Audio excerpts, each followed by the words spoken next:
So intercessors should, like, there are certain things they might see coming, or like have dreams and see and sense something, right? Yeah. So some people are like, what am I supposed to do with the dream? Pray. Pray. Because some stuff that you may see that's negative, God wants you to push back that darkness. Come on, spiritual warfare. Come on, so he's giving you a glimpse of what can happen if you don't push back with prayer. And this is the lesson, guys, that I see present in Nehemiah 7. This is the lesson in Nehemiah 7. In Nehemiah 7:1, watch this. It says, after the wall had been rebuilt, and I had set the doors in place, the gatekeepers, the musicians, and the Levites were appointed. I put in charge of Jerusalem my brother Hanani,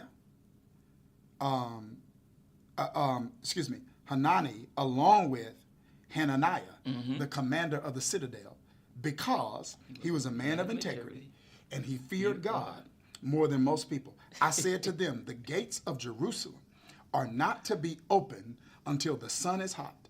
And while the gatekeepers were still on duty, have them shut the doors and bar them.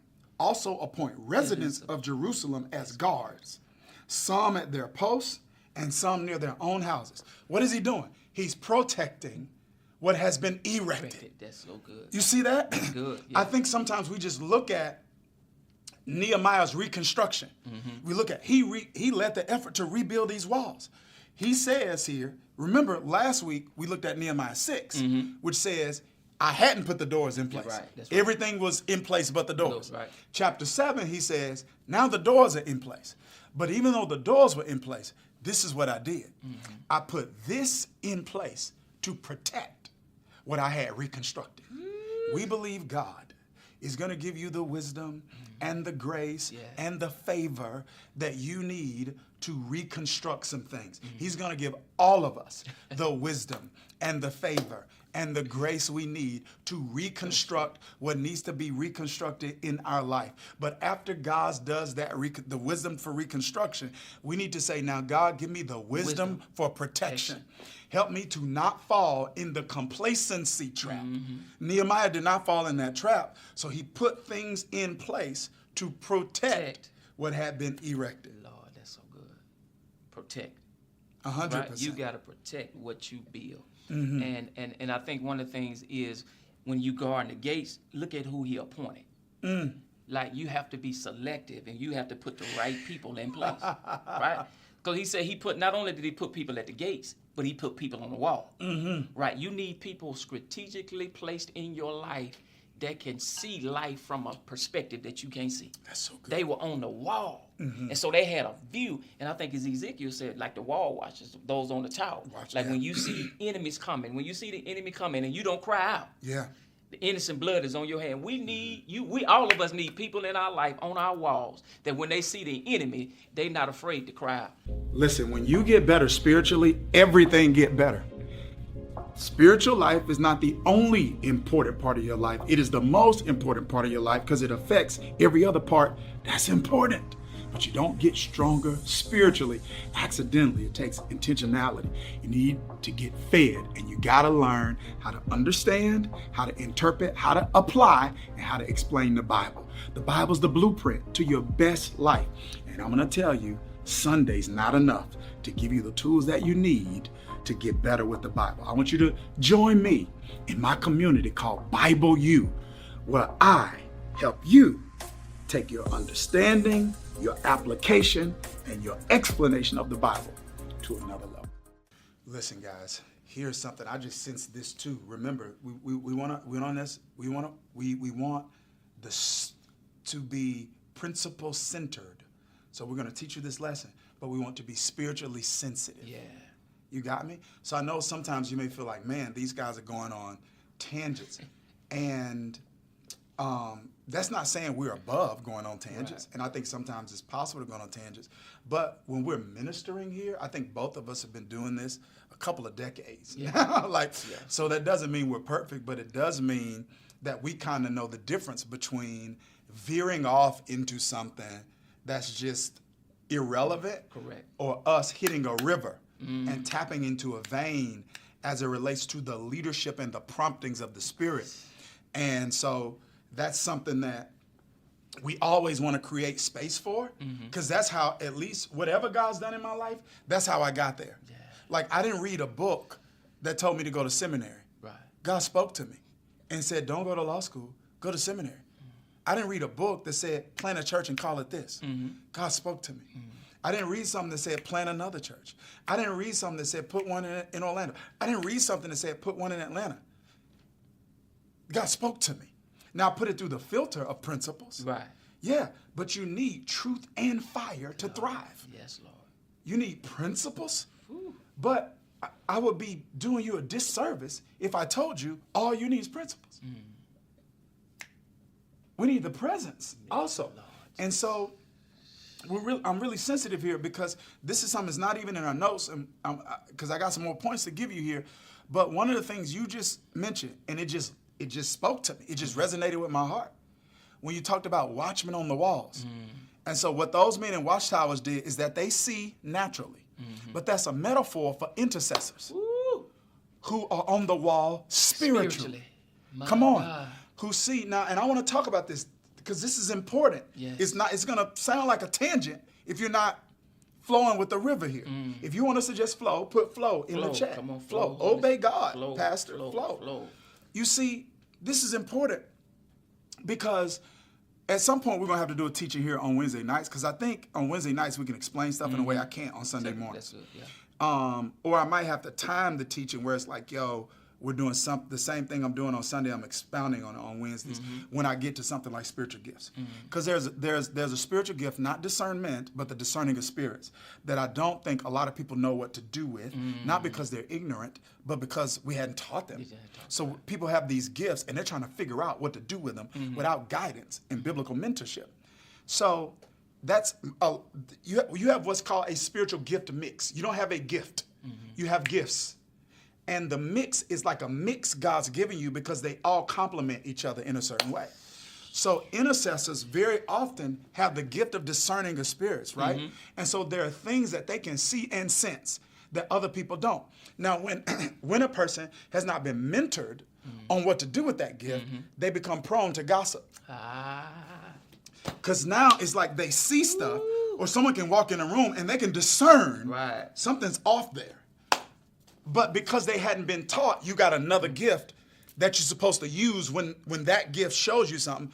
They like, girl or bro, pray for such and such. They walked in the room, I felt something wasn't right. I felt something. So now they were, right? So it's like, you use the gift right? But you didn't respond correctly because you didn't know that means you're supposed to use the other gift. So intercessors should, like, there are certain things they might see coming, or like have dreams and see and sense something, right? So some people are like, what am I supposed to do with the dream? Pray. Because some stuff that you may see that's negative, God wants you to push back that darkness. Come on, spiritual warfare. Come on, so he's giving you a glimpse of what can happen if you don't push back with prayer. And does that make? So this is why I think when you reconstructing anything, one of your prayers should be, Lord, you should be praying, Lord, raise up people that are on the wall for me. I don't hear anybody talking back to me tonight. Raise up people. Very little encourages me, like when people are hitting me saying, God's got me praying for you. I'm going to tell you the most encouraging thing that happened to me this year. I got a pastor friend in Orlando, Florida. His name is Pastor David Jobs. He pastors a church called the Kingdom Church. And Pastor texted me one day, and he was like, you know how people say I'm praying for you? A lot of people don't be praying for y'all. I'm going to pray for you. It doesn't mean they're bad people. It means like, so you know when people be like, yo, will you pray for me about that? I do it immediately. I do it immediately. Whether it's loud or, because I don't want to forget, or in my heart, I do it immediately. So he texted me like earlier this year. He was like, two things happened. So I think I was doing a transformational coaching certification last year, where the people that I had trained in transformational coaching and certified, they came together with me for a 1-day and a certification ceremony. So he was one of those people that got trained. And at that point, I think, he said something to me, because we had some people there to help me or whatever. And he was like, yo, I'm glad you got this, and I'm glad you not so, because I know you don't want to be seen as Hollywood, but he's like, but what you are to the kingdom needs to be protected. And he said that to me. And then not too long after that, he hit me. He was like, I just feel like I'm supposed to be praying for you, so I just want you to know I am. So they had like this service in their church where they had a few days of prayer. And I get a clip where this man is at his church, in his pulpit, praying over me, Shamika, and Change Church. He had his church, in his pulpit, That's so powerful. calling my name, That's powerful. my church, and what is it? God has got people on the wall for me. And that has to be your prayer. God will put your name on the hearts of people who've been assigned to be on the wall. Guys, this is not a tangent now. Stay with me. Some of you are assigned to be on the wall. And the word for you is to get back on it. Get back on it. That's prophetic. Y'all, we done Get tapped back into on something it. here now. Get We back tapped on into it. something. Yeah, we Your are. assignment, God's like, if you'll stay on the wall and if you'll watch for other people, God says, I'll watch for you. Did you hear what I just said? so good. If you will get back in your position and you will stay on the wall for others and watch for others, God says, I'm going to watch for you. There is no way God's going to let that young man pray over everybody else and their house and their ministry and God not cover his. It can't happen. Ephesians 6:8, what you make happen for another man, God will make happen for you. And Pastor, I feel this is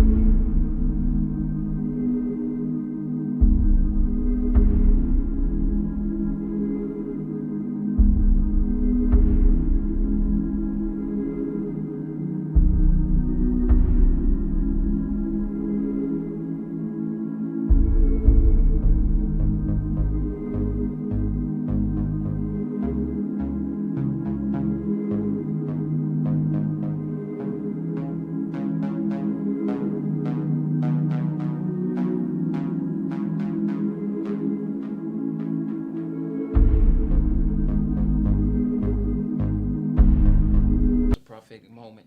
This whole warfare has caused somebody to get off the wall because of what you've been That's experiencing, good. because of what you've been dealing with. You've got off the wall for somebody else, and this is your word. You got to get back on the wall. Yeah. You got to get back on the wall. I sense that so heavily about how what you said, what you make happen for others, God will make happen for you. That's true. Man, you got to get back on the wall. Yeah. Somebody put in the chat, I'm getting back on the wall. I'm Get getting back back on the in wall. place. I'm getting back in position. I've been out of position long enough. And the danger about being out of position, you don't know what you missed while you were out of place. 100%.